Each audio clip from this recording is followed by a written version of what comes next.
So we are now getting close to the end of this new series, and this will be our third to last on the subject. Next, we will cover the man who tried to kill Richard Nixon, who also protested Nixon dressed as Santa Claus, then ending with two women who ganged up to kill Gerald Ford only 2 weeks apart. But today we will be discussing the attempt on Franklin Delano Roosevelt. Now, this one is interesting. Much like his cousin, Theodore, who was no longer president, Franklin had just been recently elected. Also, much like his cousin, he was the governor of New York before ascending to the presidency. Now, in the 1930s, the United States, for those who don't know, was experiencing something known as the Great Depression. Beginning in 1929, under the presidency of Herbert Hoover. Now, after the success of World War I in the United States, had a slew of Republican presidents. This was due to the fact that the public did not approve of Wilson's plans to join the Greater World Theater. The Republicans promised the country to bring things back to normalcy now that peace had come to it. They also ushered in what became known as the Roaring Twenties, but this then, under President Herbert Hoover, brought forth the economic crash of 1929. Now, in 1932, Roosevelt was governor of New York, and he had previously served in Wilson's administration as Assistant Secretary of the Navy, the same office, again, his cousin Theodore held during the first administration of William McKinley. Now, much how the Republican Warren Harding in 1920 promised normalcy, Roosevelt promised it the same in 1932. The American people had been suffering for years under Hoover, so they decided to choose the Democrat. Now, I will not go into all the things he did in office. Again, this is the president who served the longest, dying in his fourth term, and he's actually the president that caused the establishment of presidential term limits. But now that we've established the president-elect, we're going to begin to talk about our would-be assassin, Giuseppe Zangara. Zangara was born in Firenze, Kingdom of Italy, in 1900. He actually served in the Alps during World War I, fighting against the Austro-Hungarian Empire, mainly. He moved in 1923 to Paterson, New Jersey, and would not be completely naturalized until 6 years later, in 1929. He'd worked mainly menial jobs, labor jobs, and simple things. He had also been suffering for years from abdominal pains, which he attributed to the working since the age of 6 as a laborer on his father's farm. But the pain continued to the point that in 1926 he got an appendectomy, hoping that it would solve it. But unfortunately it did not. So, sometime in this period, Zangara decided to move to Florida, hoping that the warmth would help his pain. So back then, Orlando wasn't the main city of Florida. Really, neither was Tallahassee or Jacksonville. The inclusion of the Orlando theme parks is actually what made Florida, not only its cities, but the state itself, really start to grow. But the big city where all the jobs were was Miami. But unfortunately, it does not help his stomach either. So pain often leads to anger, and blindly angry individuals often make very dangerous decisions. His pain was making him blindly angry, and he wanted to point fingers at others, and it was believed he was a borderline full socialist. Now, in post-World War I Italy, socialism ran rampant. Many ex-military either followed Benito Mussolini's Fascistas Party or Giacomo Matteotti's Socialist Party. So in 1922, when Mussolini rose to power, this helped encourage Zangara and his uncle to leave Italy. So Zangara's first plan was actually not to kill Roosevelt. He actually intended to kill President Hoover. He'd come to blame the government of the United States for his pains, including the Depression itself. And he, like many, directly blamed President Hoover for all the issues, especially his pain. But there was one big problem about trying to go after President Hoover. He lived in Washington, D.C., and his home state was in Iowa. So the possibilities of him coming down to Florida were very small. However, in 1932, there was a great election that had taken place, and Miami at the time was a very large concentration of Democrats. So the new president-elect, along with prominent Democrats, were gathering to celebrate their victory after not being in power for so long. So with the $8 .32 caliber revolver he bought from a pawn shop, Zangara made his way to the crowds celebrating the Democratic victory in the city. He blended into the crowd of onlookers, seeking vengeance for his pain. Now this is the part where I can insult the assassin.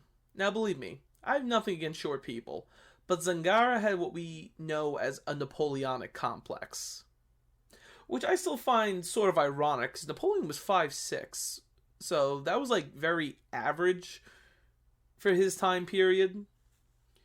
But I digress. But Zangara was 5 feet on the dot.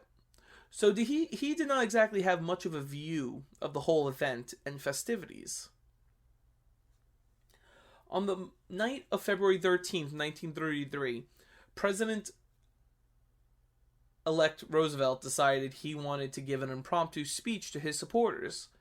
So he and members of his staff and transition team drove to Miami's beautiful Bayfront Park, locked the braces on his legs, and gave a speech.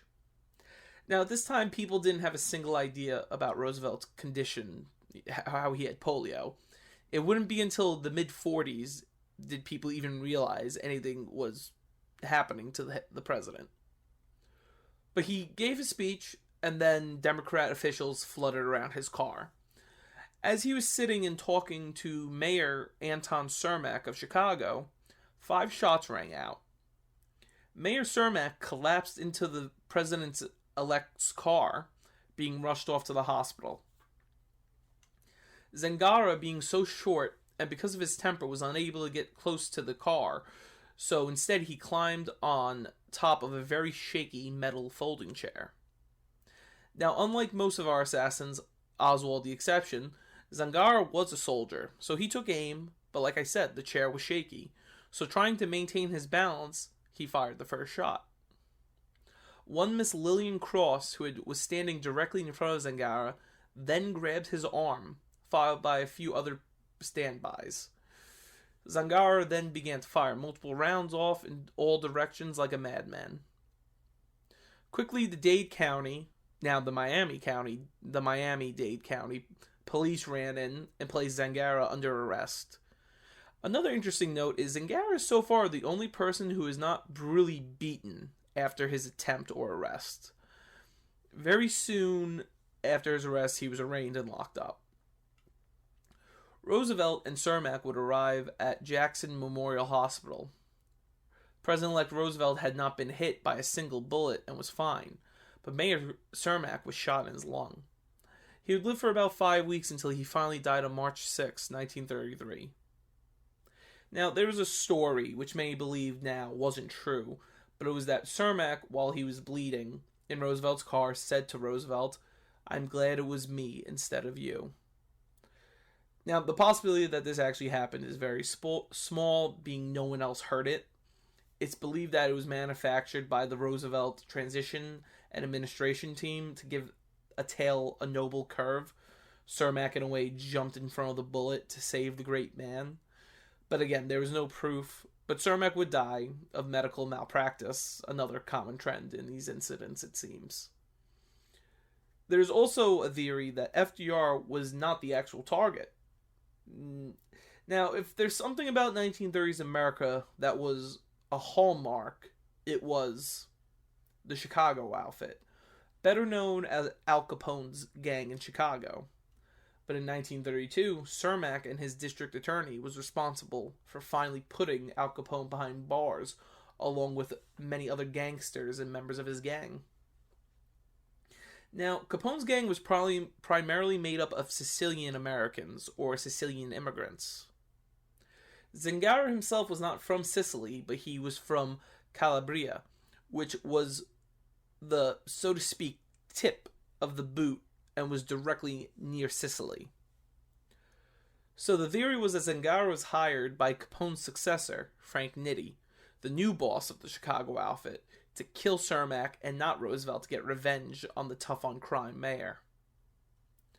But much like our other assassins, with the death of one of the individuals, the charges were changed from attempt to murder.